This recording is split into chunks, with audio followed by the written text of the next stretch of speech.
ఇవాల్టి రోజు ఈ జ్ఞానోపాసనకి జిజ్ఞాసువులందరికీ, ముముక్షువులందరికీ, నా ఆత్మీయ ఆధ్యాత్మిక సహోదరులందరికీ, నా సహదేవులందరికీ శిరస్సు వంచి మీ పాదాల దగ్గర ఉంచి నమస్కరించుకుంటూ ఇవాల్టి ఈ ఆధ్యాత్మిక జ్ఞానోపాసనకి స్వాగతం, సుస్వాగతం. అద్భుతమైన సనాతన సాంప్రదాయ సుగంధాలు కనీసం ఇప్పటికైనా ఆగ్రానిద్దాం. అంతటి మహిమాన్వితమైన సనాతన సాంప్రదాయం కొంతమంది స్వార్థపరుల అజ్ఞాన ప్రబోధల వలన నిజంగా తన మాహాత్యాన్ని కోల్పోయింది. ముఖ్యంగా నేటి మానవుడు వాటి అంతరార్థాలని అర్థం చేసుకోలేక విఫలమవుతూ దాన్ని తప్పుపడుతూ వచ్చాడు. నిజానికి నేటి మానవుడు సనాతన సాంప్రదాయం యొక్క అంతరార్థాలని అర్థం చేసుకోలేక ఒక్కోసారి సనాతన సాంప్రదాయాన్ని తప్పుపడుతున్నాడు. నేను ఎవరిని తప్పు పట్టడానికి ప్రయత్నించట్లేదు సుమా. ఆ తప్పు మీరు చేయకూడదన్న ఆందోళనే నేను ఈ జ్ఞానాన్ని ఉపదేశించడానికి కారణం. మరి అనేక మంది మీకు అందుబాటులోకి వచ్చి దేవుడి కాళ్ళల్లోంచి పుట్టినవాడిది ఒక్కలం, దేవుడి శిరస్సులోంచి పుట్టినవాడిది ఒక్కలం, దేవుడి నాభిలోంచి పుట్టినవాడిది ఒక్కలం అని చెప్తూనే ఉన్నారు. మీరు నమ్ముతూనే ఉన్నారు కదా. ఒక్కసారి మీరు అంతర్ముఖులై యోచించండి. నేను దేవుడి కాళ్ళల్లోంచి పుట్టిన కులానికి సంబంధించిన వాడినైనా, దేవుడు వేళల్లోంచి పుట్టుకొచ్చిన కులానికి సంబంధించిన వాడినైనా, నేను దైవంలోంచే పుట్టుకొచ్చా కదా. దైవంలోంచి పుట్టుకొచ్చింది దైవం కాకుండా ఎలా ఉంటుందని ఒక్కసారి మీరు ప్రశ్నించండి. వాళ్ళని నిలదీయక్కర్లా, మీరు రియలైజ్ అయితే చాలు. దైవంలోంచి జన్మ పునికి పుచ్చుకున్నది ఏదైనా దైవమే కదా. దైవం కానటువంటి దానికి జన్మనివ్వలేరు కదా. నేను దైవం కాళ్ళల్లోంచి పుట్టుకొచ్చిన, దైవం వేళ్లల్లోంచి పుట్టుకొచ్చిన, దైవంలోంచే పుట్టుకొచ్చా కదా. దైవంలోంచి పుట్టుకొచ్చిన నేను దైవాన్నే అని సవినయంగా, సగౌరవంగా ప్రకటించండి. మళ్ళీ ఆ సనాతన సాంప్రదాయాన్ని మానవ మస్తిష్క క్షేత్రంలో అనుష్ఠానం చేసుకోండి.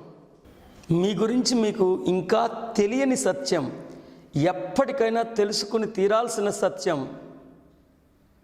సాక్షాత్తు ఆ దైవం స్వయంగా మీరేను. నేను చెప్తున్న ఈ అద్భుతమైన జ్ఞానాన్ని ఇంకా మీరు అనుమానిస్తూ ఉంటే, నేను చెప్పాను కాబట్టో, మరొకరు చెప్పారు కాబట్టో ఇంకా మీరు తిరస్కరిస్తూ ఉంటే, అయ్యా శిరస్సు వంచి నమస్కరించుకుంటూ వేడుకుంటున్నాను. సనాతన సాంప్రదాయం ఈ మహాసత్యాన్నే మానవ సంతతికి తెలియజేసింది సుమా. ఒక్కసారి భగవద్గీతలో 4 శీర్షికలని, ఆ ప్రకరణాల యొక్క శీర్షికల్ని ఒక్కసారి మీరు అధ్యయనం చేయండి. భగవద్గీతలో 4 అధ్యాయాల యొక్క శీర్షికలు క్షేత్రజ్ఞ విభాగయోగం, గుణత్రయ విభాగయోగం, శ్రద్ధాత్రయ విభాగయోగం, దైవ ఆసుర సంపత్ విభాగయోగం. అంటే ఏంటండి? క్షేత్రం యొక్క లక్షణాలు, క్షేత్రజ్ఞుడి యొక్క లక్షణాలు ఒకడిలోనే కలిసిపోయి ఉన్నాయి కాబట్టి ఏవి క్షేత్రం యొక్క లక్షణాలో, ఏవి క్షేత్రజ్ఞుడి యొక్క లక్షణాలో తెలుసుకోమని కదా గీతాచార్యులు ఉపదేశించింది. క్షేత్రము క్షేత్రజ్ఞుడు వేరువేరైతే మనం వేరు చేయాల్సిన అవసరం ఏముంది? కనీసం ఇప్పటికైనా అర్థం చేసుకోండి. మనలోనే క్షేత్రం యొక్క లక్షణాలు, మనలోనే క్షేత్రజ్ఞుడి యొక్క లక్షణాలు సమ్మిళితమై ఉన్నాయి కాబట్టి ఏది క్షేత్రజ్ఞుడి యొక్క లక్షణమో, ఏది క్షేత్రం యొక్క లక్షణమో తెలుసుకుని ఈ రెండింటిని విడదీసి విభాగం చేసి యోగం నీ సహజత్వమే అన్న దైవంతో కలిసిపోమని ఉపదేశించారు. మరొకసారి చెప్తున్నా, ఆ ప్రకరణం యొక్క శీర్షికలోనే అద్భుతమైన జ్ఞానం పొసిగి ఉన్నది కదా. ఇంకా ఎందుకు ఆలోచిస్తున్నారు? ఇంకా సనాతన సాంప్రదాయంలో జన్మ తీసుకుని మరి ఈ మహాసత్యాన్ని అర్థం చేసుకోవటానికి వెనకాడుతున్నారు. ఇక అజ్ఞానపు రోజులకి స్వస్తి పలకండి, సుజ్ఞానపు రోజులకి స్వాగతించండి. అది మీతోనే మొదలవ్వాలి, మీతోనే ఆరంభం అవ్వాలి. ఇంకా భయపడుతున్నారా? మరొక్కసారి నేను మీకు తెలియజెప్తున్నాను. మీరే దైవం అని గీతాచార్యులైన శ్రీకృష్ణుడే ఉపదేశించారంటానికి భగవద్గీతలోని 4 అధ్యాయాల యొక్క శీర్షికల్ని ఒక్కసారి శ్రద్ధగా గమనించండి. క్షేత్రజ్ఞ విభాగయోగం అంటే ఏంటండి? క్షేత్రం యొక్క లక్షణాలు, క్షేత్రజ్ఞుడి యొక్క లక్షణాలు మనలో సమ్మిళితమై కలగాపులగమై ఉండిపోయాయి. ఏవి క్షేత్రం యొక్క లక్షణాలో, ఏవి క్షేత్రజ్ఞుడి యొక్క లక్షణాలో గీతాచార్యులైన శ్రీకృష్ణుడు ఉపదేశించారు. దాని ద్వారా క్షేత్రం యొక్క లక్షణాలని, క్షేత్రజ్ఞుడి యొక్క లక్షణాలని విడదీసుకుంటే మనం దైవంతో సంగమం అవుతాం. మన నిజ దివ్య స్థితి అయిన దివ్యత్వాన్ని మళ్ళీ పునఃప్రాప్తించుకుంటాం. మన పరమాత్మతో మళ్ళీ మనం ఐక్యం అవుతాం. అదే యోగం. అందుకనే క్షేత్రజ్ఞ విభాగ యోగం. విభాగం అంటే విడిపోవటం, యోగం అంటే కలవటం. దేన్నైతే వదిలించుకోవాలో దాన్ని వదిలించుకుంటే, దేంతో అయితే మనం ఐక్యం అవ్వాలో దాంతో ఐక్యం అవ్వటం సుసాధ్యమేనని గీతాచార్యులు ఉపదేశించారు. సరిగ్గా క్షేత్రజ్ఞ విభాగ యోగం ఎలా అయితే ఉన్నదో, దైవ అసుర సంపత్ విభాగ యోగం కూడా అలాగే ఉన్నది. మరొకసారి ఆ ప్రకరణం యొక్క శీర్షికని మీకు తెలియజేయడానికి ప్రయత్నిస్తున్నాను. దైవ అసుర సంపత్ విభాగ యోగం అంటే ఏంటండి? మనలోనే దైవ లక్షణాలు అంటే శంకరాభరణాలు. శంకరాభరణం అంటే శివుడి మెడలో పాము అనుకుంటున్నారా? దేవదేవుడి దివ్య సుగంధాలు, దేవదేవుడి అద్భుతమైన లక్షణాలు. మరి మనలోనే దైవ లక్షణాలు, మనలోనే ఆసురీ లక్షణాలు అంటే అసుర లక్షణాలు కలగాపులగమైపోయి ఉన్నాయి. ఏవి దైవ లక్షణాలో ఏవి అసుర లక్షణాలో తెలుసుకున్నంత మాత్రాన అసుర లక్షణాల నుండి వేరుపడిపోతాం, దివ్యత్వంతో మమేకమవుతాం, దివ్యత్వంతో యోగస్థితిని సంప్రాప్తించుకుంటాం. మనం దైవాలం కాదనుకోండి, మనలో దైవ లక్షణాలు ఎలా ఉంటాయి?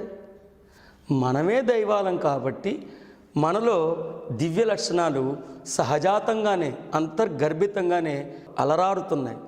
మరి ఇంతకీ అసుర లక్షణాలు అంటే ఏంటి? అసుర లక్షణాలంటే అక్యుములేటెడ్ టెండెన్సీస్ ఆఫ్ హ్యుమానిటీ. అనేక జన్మలు తీసుకుని ఆ జన్మకు సంబంధించిన పాత్ర యొక్క లక్షణాలు జన్మ వదిలేయంగానే మనం వదిలేయాలి. కానీ కొన్ని లక్షణాలు మనలో బలవంతంగా చొచ్చుకుపోతాయి. మనలోకి బలవంతంగా చొచ్చుకుపోయిన ఆ లక్షణాలే వాసనలు. ఆ వాసనలు పేరుకుపోతే, రోజుకి పెరిగిపోతే, ఆ లక్షణాలన్నీ అనేక జన్మల్లో పేరుకుపోయిన ఆ పాత్రకు సంబంధించిన లక్షణాలే అసుర సంపద. కాబట్టి మనమే దైవాలంటానికి ఈ అధ్యాయం యొక్క శీర్షికే పరమ ప్రమాణంగా మనకి నిలుస్తుంది. మనమే దైవాలం కాబట్టి మనలోనే దైవ లక్షణాలు ఉన్నాయి. మనమే అనేక సార్లు ఈ శరీరాన్ని ధరించి మానవుడనే పాత్రని పోషిస్తున్నప్పుడు పాత్రకి సంబంధించిన వాసనలు మనలో చొచ్చుకుపోయి, ఆ వాసనలన్నీ పేరుకుపోయి అవే అసుర సంపదగా మనలో మిగిలిపోయినాయి. కాబట్టి ఏవి దైవ లక్షణాలు తెలుసుకుని ఏవి అసుర లక్షణాలు తెలుసుకున్నంత మాత్రాన అసుర లక్షణాల నుండి వేరుపడిపోతాం, దివ్యత్వంతో యోగస్థితిని సంప్రాప్తించుకుంటాం. మీరు అనొచ్చు, ఇప్పటికే నేను అన్ని లక్షణాలని వదిలించేసుకుంటున్నానని. నాయనా, సుజ్ఞానం తెలియకముందు మీరు ఎలా వ్యవహరిస్తారంటే జల్లెడల్లా వ్యవహరిస్తారు. జల్లెడ చెత్తంతా తనలో భద్రంగా పరుచుకుని మంచినంతటిని పంపించేస్తుంది. కానీ అలా కాదు మీరు ఉండాల్సింది, చేటలా ఉండాలి. చేట చెత్తని చెరిగేసి మంచినంతా తనలో ఉంచుకుంటుంది. జల్లెడల్లాగా ఉండమని చెప్పలా శ్రీకృష్ణుడు, చేటలా ఉండమని చెప్పాడు మానవుడికి. అందుకే ఆ సనాతన సాంప్రదాయం యొక్క మాహాత్యాన్ని ఇప్పటికైనా మీరు రుచి చూడండి. ఇప్పటికైనా మీరు మేల్కోవాల్సిన అవసరం ఉంది. కనీసం మీ కుటుంబ సభ్యులకైనా ఈ మాహాత్యాన్ని ఉపదేశించాల్సి ఉంటుంది. అంత అద్భుతమైన సనాతన సాంప్రదాయం ఇప్పుడు ఎటు చూసినా అపార్థాలే, ఎటు చూసినా ఛేదస్థాలే. చైతన్యం లేదు, ఛేదస్థాలు మిగిలిపోయినాయి. చైతన్యవంతమైన ఆ సనాతన సాంప్రదాయం నేటి దుస్థితి గమనిస్తే చాలా హృదయ విదారకంగా ఉంది. ఎందుకంటే ఛేదస్థాలమయం అయిపోయింది. అందుకే మనం జల్లెడుల్లో కాకుండా చేటల్లా చెత్తని చెరిగేద్దాం, అజ్ఞానాన్ని ప్రక్షాళన చేసుకుందాం, సుజ్ఞానాన్ని సంప్రాప్తించుకుందాం, సర్వజ్ఞులుగా ప్రాజ్ఞులై అలరారుద్దాం. జీవించినన్నాళ్ళు జ్ఞానం కోసమే జీవిద్దాం. ఈ జన్మలో ఆధ్యాత్మికతకి అగ్రతాంబూలం అన్న నినాదంతో, విధి విధానంతో జీవిద్దాం. మరొక్కసారి మీ అందరికీ నేను తెలియచెప్తున్నాను, జ్ఞానాలన్నిటిలోకి ఆత్మజ్ఞానమే మకుటాయమానం, విద్యలన్నిటిలోకి ఆత్మవిద్యే రాజవిద్య. ఇవాటికి స్వస్తి.